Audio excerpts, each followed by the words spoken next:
This year, Kandy, Sri Lanka will host the third Nyeleni Global Forum. Small-scale food producers, indigenous peoples, feminists, health workers, climate justice activists, social and solidarity economic defenders, and other grassroots activists will come from more than 80 countries to radically change the system. In the face of a violent global system, we are rising up, resisting, and building power from the bottom up. This forum is a spark in our collective struggle. Walk with us towards Kandy. Visit nyeleniglobalforum.org.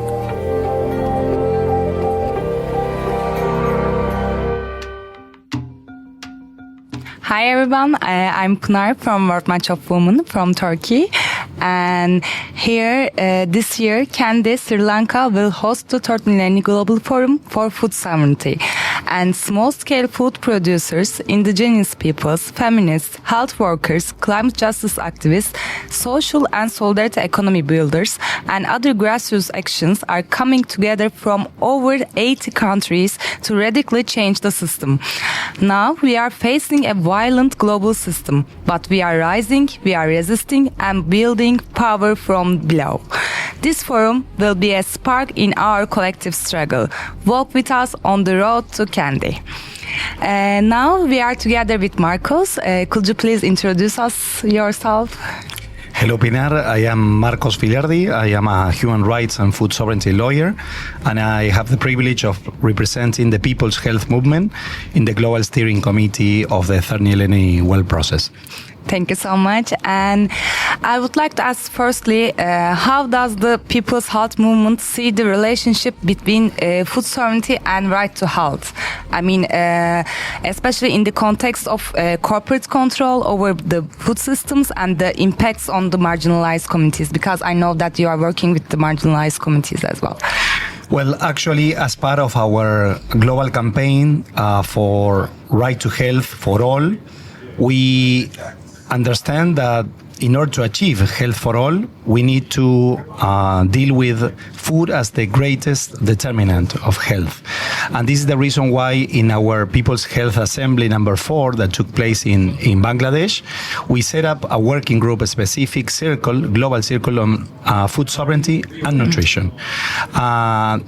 This food sovereignty and nutrition global circle has some parallel constructions also at the regional level. So we have a Latin American global circle on food sovereignty and nutrition, through which we continuously explore these relationships between food sovereignty and health, which we consider is absolutely critical.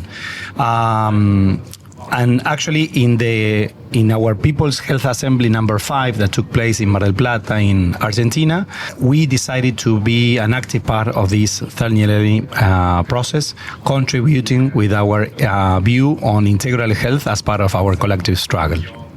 Thank you so much. It's inspiring. And for my second question, how does the People's Health Movement approach the intersection of gender justice and food sovereignty, and particularly in the defending the rights of women and gender diverse people as primary food producers and caregivers in the communities?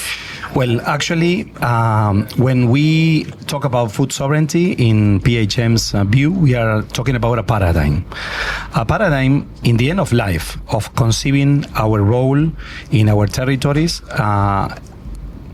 that has to do with reconsidering our connection with nature and the ways in which we inhabit those territories that allow us to produce and obtain food from those same territories. And this has implications at the production level, at the distribution level, at the consumption level, and in the ways in which we deal with the residues that this food system create. With this wider view in which we see our human health inextricably linked to the ecosystem's health, so to what we call the Mother Earth health, we can see that as part of this building, we need to create harmonious relationships with nature, to which we belong. We are nature. We are the water we drink. We are the air we breathe. We are the food we eat. But also among our colleagues in the species that we are part of. I mean, in the relationship with other human beings. And in this sense, we think that the fight for equality among men, women, and diversities is a critical part of the construction of this paradigm. And also, if we put a focus on agroecology as a social movement, as a practice, and as a science that allows us to produce and obtain food in the territories in harmony with nature and with other human beings, feminism, and the feminisms in plural, in our view, are an integral part of that social movement. So, in the sense, we consider that the right to health comprises, in our view, the right to the territory and the right to freely dispose of our bodies. So in this we have a direct link in questioning this patriarchal model of oppression of our social relationships and a patriarchal way of dominating our bodies and our territories. So in the sense, and this is the reason why, along with this global circle on food sovereignty and nutrition, we also have a circle on gender, both at the global level and at the different regional levels.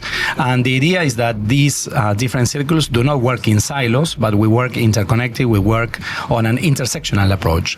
So when we come to the Nyeleni process, we've already done our internal process of exploring those intersectionalities among these different issues we are talking about. What we eat is political.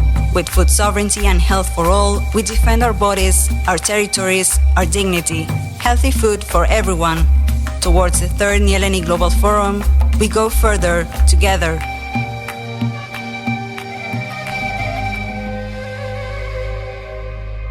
And I would like to ask about more structural factors. I mean, can you speak to how structural factors like poverty, land ownership, and access to healthy food shape health outcomes? I mean, how PHM links these social determinants to the broader struggle for food sovereignty? Well, exactly. In the first instance, we perceive that the food sovereignty paradigm is a paradigm that is antagonistic and it contradicts fundamentally the basis of what we call the dominant agroindustrial system. And it's absolutely necessary, urgent, and possible to change this food system, because this system is making us sick, is killing us literally for reasons that I'm going to express now. But it also is leading us to a suicidal path that if we continue with this business as usual, as this model imposes, we probably need to consider seriously if we will have a future as a species in the common house in which we inhabit. And why do I say this? Because the first issue of the dominant agroindustrial system is that it's not designed to produce food. It's not conceived to produce food. It's conceived to produce money and to concentrate that money in ever fewer hands. So, contrary to that, the food sovereignty paradigm invites us to build a food system whose main purpose is to produce food, real food, for feeding human beings, which is not being achieved by this dominant agroindustrial food. As we speak, 800 million people go hungry, and 2.5 billion do not have access to adequate food that allows them to have a healthy living. So therefore, since they are condemned to eat the cheapest food available because it's the only thing that they can afford, this system puts in their tables ultra-processed foods that they are the star product of this system, high in fats, in sugar, in calories, in chemicals, that is affecting their health. So a great part of our common humankind is badly fed today, is not nutritiously fed, and this has to do with this agro-industrial dominant system. Let's take a look at GMOs that are prevalent in most parts of our world. Those GMOs are specifically designed to tolerate the application of agrotoxics, herbicides, insecticides, fungicides, and this has exposed our communities worldwide to conditions through which they are dying and they are getting sick. We have millions of people that on a daily basis are exposed to these chemicals, either because they work with them or either because they are exposed on them through air or by land. And this is creating a huge burden of disease in the rural areas. We are seeing that the people exposed to agrochemicals, both in acute and chronic manner, they are facing cancers, they are facing cognitive disorders, they are facing hormone disorders, they are facing problems in reproductive health in the sense that they are not being able to conceive, or if they conceive, this might lead to miscarriages that they are prevalent, especially in the rural areas where agrotoxics are ubiquitous. We have malformations that imply a huge burden of disease for families and all the consequences that they come along with that. So we are subjecting to rural communities to conditions that are changing the ways in which people live and die in those territories. And this is not only a problem in the rural areas, because those agrotoxics that are used in such a way are prevalent in the food we eat, in the water we drink, and in the air we breathe. So wherever we are in any part of the world, those agrotoxics will end up in our body and we'll get sick as a consequence of that, because those poisons, those agrotoxics that shouldn't be in our food, shouldn't be in our water, are entering through those means to our bodies. So that this is the reason why we see this connection between body and territory. I mean, yes. We are inextricably attached to a territory, and what happens in that territory affects us all, both in rural and in urban areas. Just to take an example, and if we have any doubt on whether those agrotoxics are indeed in our bodies, wherever the dignified science looks for them, they find them in our blood, in our urine, in our brains, in our hair, in our umbilical cord. I mean, condemning our children that are not even being born to be exposed already to these dangerous chemicals. Enough of an economy for the few. It's time to center life with food sovereignty, dignified incomes, and justice for all. What's common is not for sale, it's ours to defend. From the ground up, we build people's powers at the Third Nyeleni Global Forum.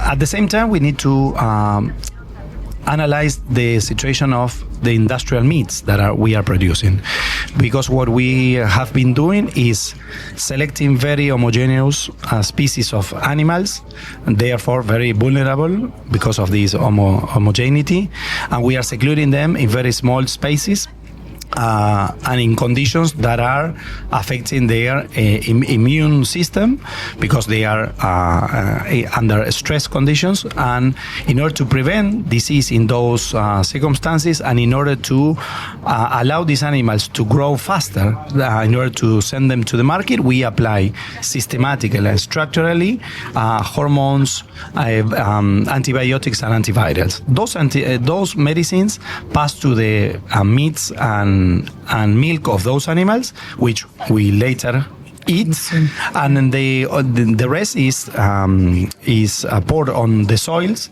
and therefore reach the water through the pollution of water, and therefore when we drink that water, those antibiotics enter in our body, and this is leading to one of the greatest health crises we are facing now, by which 1.4 million a year people die a year as a consequence of antimicrobial resistance. To be clear on this, we've led a path through which we lost antibiotic efficiency. We are creating bacteria so resistant to antibiotics, because the 70% of the antibiotics are used in industrialized animal production, that we are losing that efficiency when we need it. So since simply there's no antibiotics sufficiently strong to deal with the bacteria that are increasingly resistant to antibiotics. So this is urgent that we change it. And let's think about also the pandemics, because most of the pandemics we've been facing since the beginning of the 21st century have been zoonotic diseases transmitted from animals to human beings. And this has to do with these same conditions. These are conditions that are ideal for the reproduction of this virus that, through the workers that work there, end up in the communities, end up spreading all over with a pandemic potential. And regardless of exactly what was the origin of the COVID-19, the last pandemic, what we've seen from the outset of the 21st century is that we had a swine flu pandemic, and we had a pork and a poultry pandemic that was originated actually in these industrial conditions of producing our meat. If this is not enough to make us rethink about our food systems, let's put a look into the ultra-processed foods that we discussed before. This, we say, is the star product of the system because is there where the food industry highly concentrated, goes to raw materials that are produced massively and therefore at a lower cost, and they will include sugar, they will include fats, they will include salt, they will include chemicals like colorants, like flavors, like perfumes, to make it palatable, to make it addictive, deliberately addictive, to make them, we always say, good for the shareholders of the food industry to make money, but terrible to eat because they are clearly associated with this global pandemic of obesity, overweight, and chronic diseases like cardiovascular disease, cerebrovascular disease, and 14 types of cancer.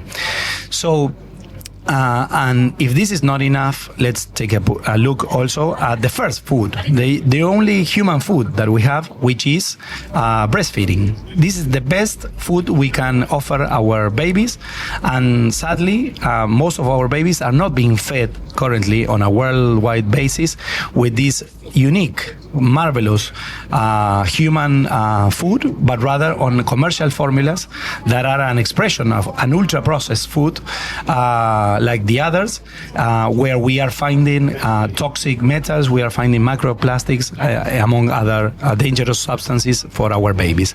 So this just to give you examples on how what we eat, instead of nurturing our bodies and allowing us to have a healthy life, is turning into something that is making us sick and is making us die.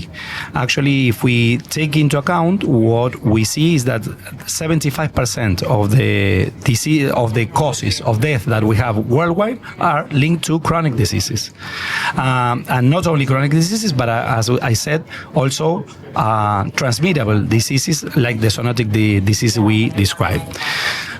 Agroecology as a way of producing our food in harmony with nature and with other human beings allows us not to be exposed to these dangerous chemicals, not to be exposed to antibiotics, to obtain nutritious food with high nutritional value that might lead ourselves and our families to lead a healthy life, and not to end up being subject to the interests of the pharmaceutical companies, which are linked to the same chemical companies, the same seed companies that are introducing these factors.